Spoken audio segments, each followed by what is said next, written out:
Ration కార్డులు, దాని తర్వాత ఇన్కమ్ ఇంట్లో.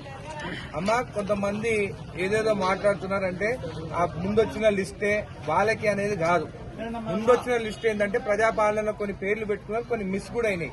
ఈ గ్రామ సభ ఎందుకు పెట్టినామంటే పేర్లు ఎవరి మిస్ అయినాయి, ఇంకొవరి పేర్లు యాడ్ చేయాలి, రాని వాళ్ళ పేర్లు కూడా దాంట్లో యాడ్ చేసుకుని మీ ముందు ఆ లిస్ట్ అంతా పేర్లు రీడ్ చేస్తారు. గ్రామ సభలో ఆ పేర్లన్నీ రీడ్ చేస్తారు. ఏవి పాతకు వచ్చిన లిస్టు, ఈ రోజు ఎవరైతే ఆ పేర్లు లేని వారు అన్ని పెట్టుకునే లిస్ట్ అంతా యాడ్ చేసి మీరు ఆమోదం తెలిపిన తర్వాత కలెక్టర్ గారికి నుండి మన గవర్నమెంట్ కి ఈ లిస్టు పోతుంది. కాబట్టి ఎవ్వరు ఏమి బాధపడాల్సిన అవసరం లేదు. మా పేరు లేదు, మా పేరు, మీ పేరు లేకుంటే మీ పేర్లు ఇచ్చి రాపించుకోండి. గ్రామంలో మీకు రేషన్ కార్డు ఎవరెవరికి లేదో మీరు రాపించుకోండి. కొంతమందికి తండ్రి పేరు మీద ఉంటే ఉమ్మడి కుటుంబం ఉందని కూడా కొంతమందికి రాలేదు. అట్లాంటి కూడా పెళ్లిళ్ళు అయితే కూడా వాళ్ళే రాసి వాళ్ళకు కూడా రేషన్ కార్డు రావాలని చెప్పేసి మీరు రాసి మీరు డీటెయిల్స్ ఇవ్వండి. ఇండ్ల గురించి కూడా అందరి ఫోటోలు తీసుకుని అందరి ఇండ్లు ఎట్టుంది అనేది కూడా లిస్టు మన దగ్గర ఉంది. దాంట్లో కొంతమందికి ఎవరికైతే లిస్టులో పేరు లేదో వాళ్ళు కూడా ఈ రోజు పేర్లు రాపించుకోవచ్చు. ఈ రోజు ఒక్కరోజు అనేది కాదు, ఈ 4 రోజుల వరకు కూడా మీ సెక్రటరీ దగ్గర పోయి కూడా మీ పేర్లు మిస్ అయితే ఎవరైనా దూరం ఉన్నా కానీ కూడా పిలిపించుకొని వాళ్ళ డీటెయిల్స్ కూడా మీరు ఇవ్వచ్చు. కాబట్టి ఎవ్వరు ఏం బాధపడాల్సిన అవసరం లేదు.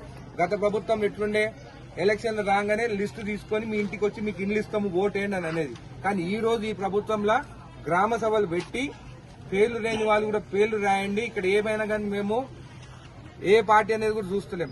నిజంగా ఎవరికైతే ఇండ్లు రావాలనో, ఎవరికైతే రేషన్ కావాలనో వాళ్ళందరూ పేర్లు పెట్టుకోండి. ఇక్కడ ఏ పార్టీ అనేది చూడం.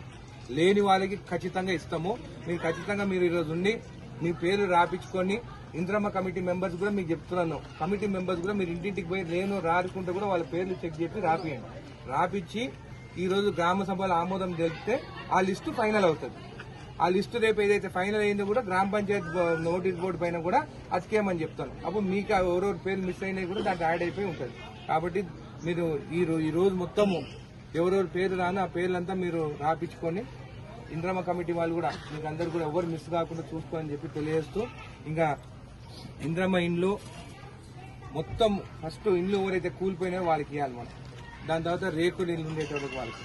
అందుకని అవన్నీ ఐడెంటిఫై చేసి ఎక్కడ కానీ కూడా కొన్ని దగ్గర ఏమంటారు మేము పైసలు ఇస్తే ఇస్తారని చెప్పేసి గత ప్రభుత్వం ఉండేది. నాకు 10,000 ఇస్తే నీ పేరు రాస్తాను, అట్లా ఇక్కడ ఉండదు. అట్లా తెలిసిందంటే మాత్రము నేను ఖచ్చితంగా యాక్షన్ తీసుకుంటాను. ఒక్క రూపాయి ఎవరికి ఇవ్వాల్సిన అవసరం లేదు.